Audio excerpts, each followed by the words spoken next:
நீங்கள் பார்த்துக் கொண்டிருப்பது உங்கள் விஜய். டேய் சாய், எப்போதுமே 2 பூ தானே கொடுப்பேன். இன்னைக்கு என்னடா இன்னொரு பூ? இன்னைக்கு என்ன நாள்னு உனக்கு தெரியுமா?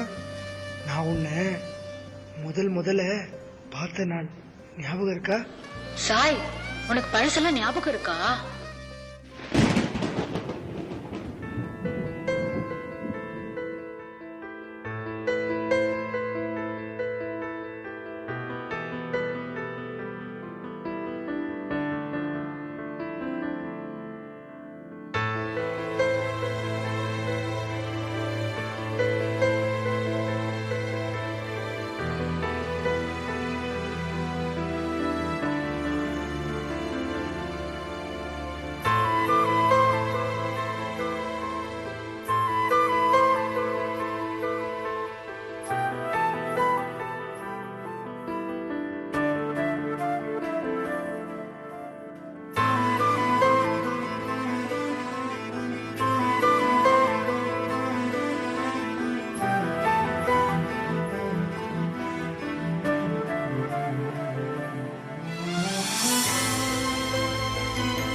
டேய், பரவாயில்லையே, எல்லாம் ஞாபகம் வச்சிருக்க. சரி, ஒரு பாதி நீ சொல்லிட்ட, மறுபாதி நான் சொல்லட்டுமா?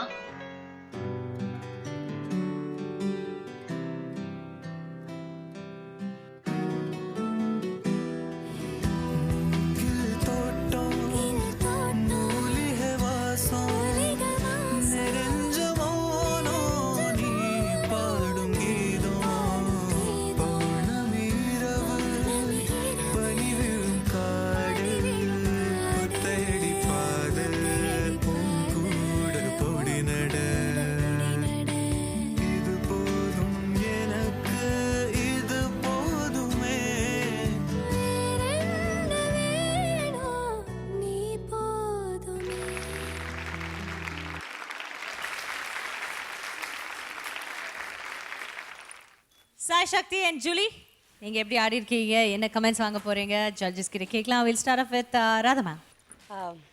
சாய் ஜூலி, உங்க 2 பேருக்குள்ள போன வாட்டி டான்ஸ் பார்த்ததை விட ஒரு நல்ல ஒரு ஃபயர், ஒரு நல்ல மூமெண்ட்ஸ் பண்ணோங்கிற அந்த வெறித்தனம் நல்லாவே ஒவ்வொரு மூமெண்ட்ஸிலும் இருந்துச்சு. தேங்க்யூ. பட் ஆனால் உங்கள் கான்செப்ட் நிஜமாவே நீங்கள் சொல்லுவீங்கல்ல, உனக்கு நடந்த ஞாபகம் இருக்கா, அது வரைக்கும் எனக்கு கான்செப்ட் புரியல. ஃபஸ்ட்டு வந்து ஃப்ளவர் கொடுத்தீங்க, அதுக்கப்புறம் முன்னாடி நடந்ததை நீங்கள் எக்ஸ்பிளைன் பண்ணீங்க. ஆனால் எக்ஸ்பிளைன் பண்ண விதத்தில் மூமெண்ட்ஸ் ரொம்ப கிளம்ஸி ஆயிடுச்சு. அது என்ன கோவமாக இருந்தீங்களோ, நீங்கள் ஏன் இப்போ வை ஹீஸ் லைக் உங்கள் லவ்வுக்காக அது கொஞ்சம் என்ன நினச்சிங்க கொஞ்சம் சொல்ல முடியுமா? என்ன உங்கள் கான்செப்ட் என்ன? ஆக்சுவலி வந்து ஃபர்ஸ்ட் ஆஃப்ல வந்து லவ் அப்செட் பண்ணாத மாதிரியே இருந்தோம். ஆக்சுவலாக லவ் வேண்டாம் அந்த மாதிரி இருந்தது. செகண்ட் ஆஃப்ல வந்து லவ் ஓகே அப்படின்னு சொல்லிட்டு அந்த கடல் சாங் அந்த எடுத்தோம். ரைட். அது வந்து கம்ப்ளீட் உங்கள் டான்ஸ் புரிஞ்சதுக்கு அப்புறம் தான் இது ஆருக்கும் அப்படின்னு. சாய் வந்து ரொம்ப நல்லா அந்த டேர்ன் ட்விஸ்ட் மூமெண்ட் எல்லாம் ரொம்ப பண்ணாங்க. பட் ஆனால் அங்கே புரியல. அது வந்து ஏன் கோவமாக இருந்தாங்க, இவர் ஏன் இவ்வளோ வருத்தப்படுறாரு அப்படின்னு புரியல. செகண்டில் வந்து நீங்கள் லவ் சொன்னதும் ரொம்ப கிளப்ஸியாக இருந்தது மூமெண்ட், ரொம்ப டஃப்பான மூமெண்ட். நல்லா ப்ராக்டிஸ் பண்ணீங்க, எதுவுமே மறக்கலை. But totally clumsy and I am totally confused. ரொம்ப கன்ஃபியூஸ்டாக இருந்தது எனக்கு அது. அதனால ரொம்ப என்னால் என்ஜாய் பண்ண முடியல. பட் நீங்கள் ஆல்ரெடி ஜூலி நல்ல டான்ஸர். சாய் நீங்கள் ரொம்ப இம்ப்ரூவ்மெண்ட் உங்கள் டான்ஸில் Thank you தெரியுது. so much. அப்புறம் நீங்கள் அந்த டான்ஸ் எல்லாம் ரொம்ப என்ஜாய் பண்ணி அப்படி ஸ்டைல் பண்ணி என்ன ரொம்ப அழகாக பண்ணேப்பா. ரியலி வெரி கியூட், வெரி நீங்க சொன்னதுதான் மேம். ரிஹர்சல் நிறைய நாள் எடுத்துக்கிட்டேன். பட் ரொம்ப நீங்க சொல்ல விஷயங்களை நான் கத்துக்கிட்டு கண்ணாடியில் சில விஷயங்கள் அவங்க கிட்ட இருந்து பார்த்து கத்துக்கிட்டேன், அவங்க எப்படி பண்றாங்க. ஸோ அதே மாதிரி நான் பண்ணி சில விஷயங்கள் நீங்க சொன்னது நான் கத்துக்கிட்டேன் நிறைய. Beautiful improvement, fantastic improvement. Thank you so much ma'am. Thank you ma'am. Master. Sai Sakthi and Julie, நல்ல கான்செப்டு, நல்லா ஆரம்பிச்சது. பட் நிறைய இடத்துல வந்து கிளாரிட்டி இல்லை. நீங்கள் பிகினிங்கில் பண்ணீங்கல்ல, அந்த கீழே விழுந்து you twisting yourself, twisting your body, was it suppose to be that way or confuse ஆயிடுச்சா? இல்லை, கொரியோ அப்படி தான் பண்ணாங்க. இல்லை மாஸ்டர், ஆக்சுவலி வந்து இந்த மூமெண்ட் பண்ணும்போது மாஸ்டர் வந்து ஒரு தடவையும் சொல்லுவார், சாய் வந்து கிளம்ஸியாக பண்ணாதீங்க, பண்ணாலும் கிளியராக பண்ணுங்க அப்படி தான் சொல்லி. அது வந்து என்ன ஆகிடும்னா, if you do it little bit wrong, it becomes totally ஏதோ பைத்தியகாரத்தனமாக பண்ணுற மாதிரி ஆகிடும். You have to be very careful when you attempting such kind of moves. ஏன்னா அதில் கிளாரிட்டி இல்லைன்னு வச்சுங்க, பார்க்குறவங்க சிரிச்சிருவாங்க. You should do it with proper அந்த அந்த அந்த வகையில் பண்ணாதான் அது கரெக்டாக இருக்கும். Or if you expressing in your own வேல, அப்படியே உட்காந்து ஏதோ கீழே விழுந்து இல்லை மேலே அந்த குதிச்சு அது மாதிரி பண்ணுறது வந்து normal. But when you're trying this kind of moves, you have to be very very careful. Okay sure master. அது ஒரு விஷயம். நீங்கள் ஆனால் you're working hard, I can understand that. அதை பற்றி நான் குறை சொல்லலை. பட் பண்ணுறதை கிளாரிட்டியாக பண்ணுங்கள். இப்போ கிளாசிக்கலில் சில விஷயம் கன்வே பண்ணுவாங்கல்ல, இல்லை ஹிப்ஹாப்பில் கூட கன்வே பண்ணுவாங்க. கன்வே பண்ணுறது வந்து என்ன டான்ஸ் ஃபார்ம்ன்றது கிடையாது, கன்வே பண்ணுற விதம் வந்து கிளாரிட்டியாக இருந்துடணும். அந்த ஃபார்ம் பண்ணுறீங்கன்னா அதில் என்ன வருமோ அதை பண்ணிட்டு பண்ணிங்கன்னா கண்டிப்பாக கிளாரிட்டியாக இருக்கும். அது இல்லாமல் என்ன ஆச்சுன்னா, நடுவில் அந்த அந்த ஆர்டின் வந்துச்சு, they had a cloth behind. அப்புறம் இங்கே கொஞ்சம் சிக்கிச்சு, there was a little bit of glitches.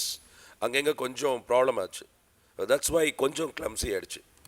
You plant it in a real well nice way. But அதை வந்து நீங்கள் எக்ஸிக்யூட் பண்ணும்போது மிஸ்டேக் ஆகிடுச்சு கொஞ்சம் அங்கங்கே. So that's what I feel. Otherwise I know you work really heart. Nice concept. அதை execute பண்ணும்போது கிளம்ஸி ஆகிடுச்சு. Okay, thank you master.